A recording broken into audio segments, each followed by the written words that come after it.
आपल्या शेवेचा कुरकुरीतपणा तुम्ही बघू शकता, अगदी कुरकुरीत. नमस्कार मंडळी, स्वागत आहे तुमचं आपल्या खमंग मराठी या चॅनलमध्ये.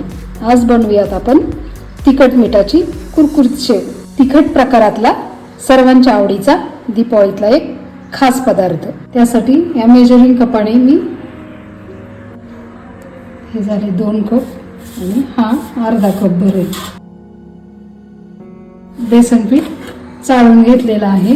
आता आपण त्या पिठामध्ये या वाटीने म्हणजे आपला पोहे खाण्याचा चमचा 1-1.5 चमचा लाल तिखट आहे हे टाकून घेऊ. नंतर हे मीठ, थोडीशी हळद, हे आपण 1-2-3 चमचे तेलाचं मोहन टाकतोय. पाणी घेऊन आपण हे पीठ मळून घेऊ.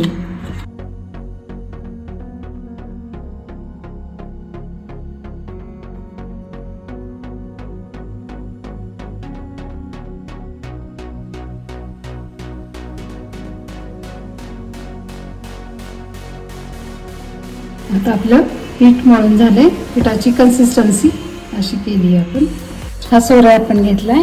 ही मीडियम साईजची शेवेची ताटली आहे.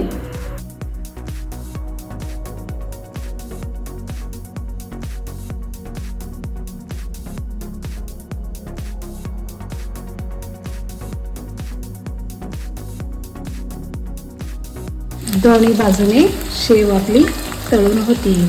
मी आता उलटून घेतली. दोन्ही बाजूने आपली शेव छान तळून झाली. आता आपण या स्टेजला काढून घेऊ. तयार आहे आपली तिखट मिठाची मस्त कुरकुरीत शेव.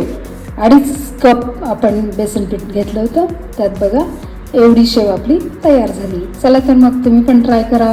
कमेंटमध्ये मला नक्की सांगा. भेटूयात पुन्हा अशाच एखाद्या नवीन रेसिपीसह. तोपर्यंत मस्त रहा आणि चवीने खा. Thank you for your love and support.